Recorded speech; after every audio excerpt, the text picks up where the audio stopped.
Good afternoon, I'm Cameron Cox. And I'm Mallory Maxwell. Today on the February 17th edition of the Wind News, we will have features on the FCCLA state qualifiers and the Principals Council, as well as the yearbook promo.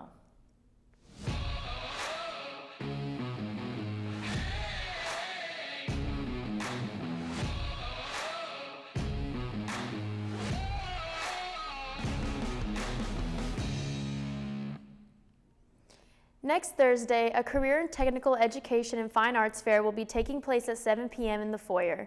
If you ever wanted to know what happens in classes like ag, criminal justice, principles of education, or other CTE courses, those questions will be answered. Everyone is invited to attend.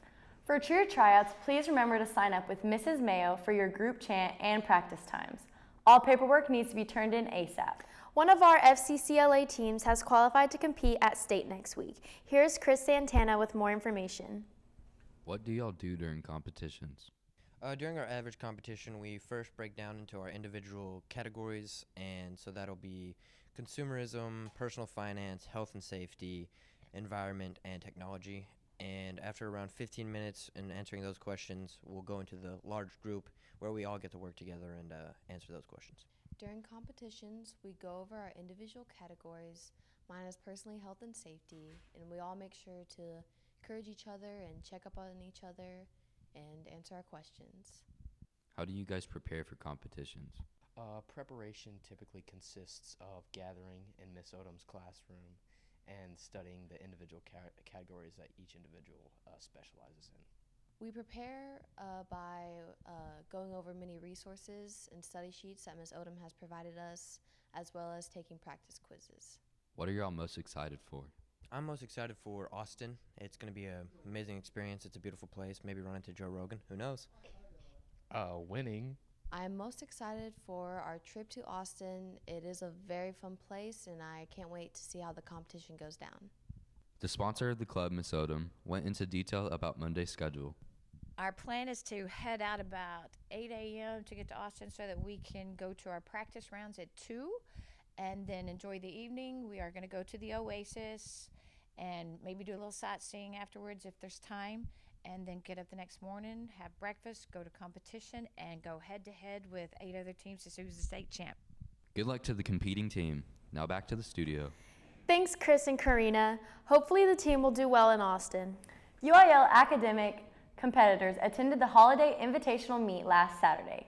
Teams placed first in computer science, first in journalism, second in current events, and second in number sense. Cadence Huffman placed first in editorials and headlines, second in informative speaking, and third in copy editing. Brooke Rice placed first in features, second in headlines, and fifth in editorials. Braden Hulse placed first in computer science. Sarah Kyle placed second in poetry, fourth in news, and fourth in features. Praise Pierce placed second in ready writing and fourth in computer applications. Robert Sawyers placed second in computer science. Cameron Cox placed second in prose. Azair Sayedli placed third in current events and sixth in persuasive speaking. Lauren Connor placed fourth in editorial writing. Emily Shepard placed fifth in poetry and sixth in informative speaking. And Hunter Sims placed fifth in computer applications.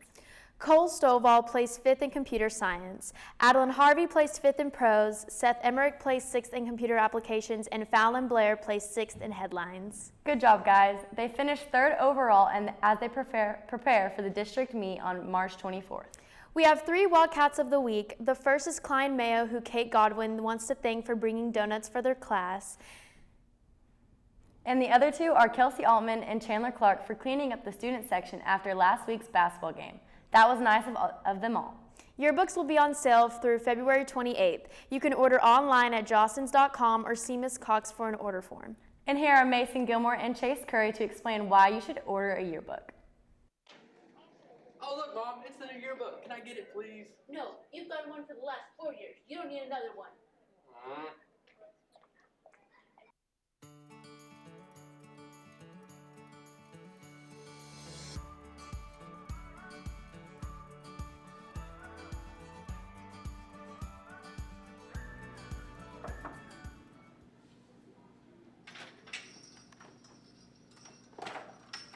Buy a yearbook.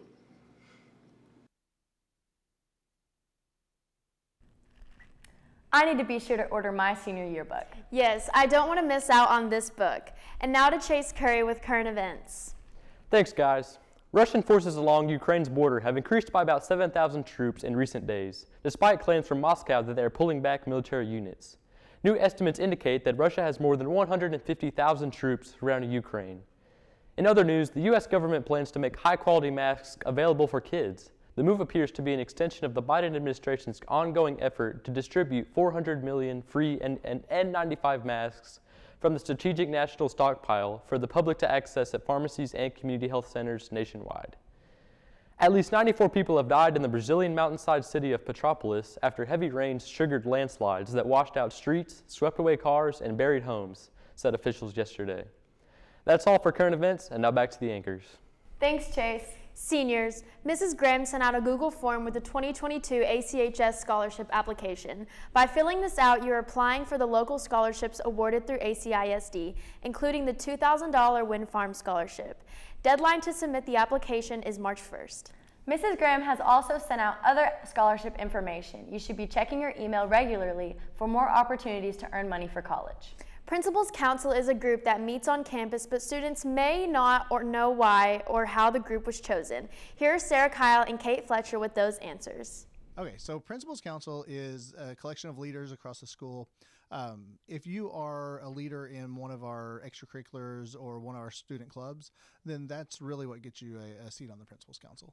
I represent Student Council, and I think I was chosen because I'm the secretary and I'm good with communicating with other people. I represent UIL Academics because I won state in UIL News Writing. So the purpose of Principals Council is twofold.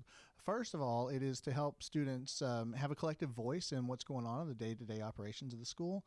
It's also to help build leadership traits that are necessary for high school and post-secondary. In Principals Council, we have meetings around every 2 months on ways to improve our school. As representatives of the student body, we're allowed to give our input to Dr. Sherrill when a certain policy or rule is passed. So one of the exciting parts of Principals Council is we try to get ready for post-secondary. And so each year we try to look at something that would be of interest to the Principals Council, and the council committee members get to vote on what they want to do. This year we've decided for the second year in a row to go to Texas Tech University, and we'll have a college day at Tech. It's actually being coordinated by Maylee Herring, who is daughter of Jennifer Herring, our second grade teacher. Some of the perks about being in Principals Council are every meeting we have a guest speaker who talks about their job and life, and they give us advice, and sometimes we get free pizza. So I've always had Principals Council in schools that I've been an administrator at, and the reason being is, again, it allows the students to have influence and input on the things that happen in the school, the things that matter the most to them. This is Sarah Kyle with a feature on Principals Council. Now back to you in the studio. Thanks, girls. And now to Sarah Kyle in the Sports Corner. The varsity boys lost a close one to Windthorst Tuesday and finished third in district. They will have their first playoff game against Hawley at 6 p.m. Monday at Graham High School. Shout out to the Lady Cats for their season. They were co-district champs and multiple girls received superlatives. The district MVPs are Mallory Maxwell and Aspen Huseman. First team all-district, Maddie Lopez and Bailey Grant. Second team all-district, Olivia Botsberger and Jill Lyles. And honorable mention, Sadie Strawn. 92% of the team received academic all-district. And more football honors have been announced. Gunnar Smith and Colton Canada were named TXSWA All-State Football second team. Elijah Jackson was third team, and Ty Bates and Hudson Williams received honorable mention. Archer hosted tennis duels yesterday on the newly surfaced courts. Their first meet will be Monday and Tuesday in Seymour. Softball's first game will be Monday versus Holiday at 3:15 here. The powerlifting team is continuing their season today in Millsap. Good luck to all the Wildcats and Lady Cats. Thanks, Sarah. That's it for this edition of the Wind News. Stay warm, Archer City.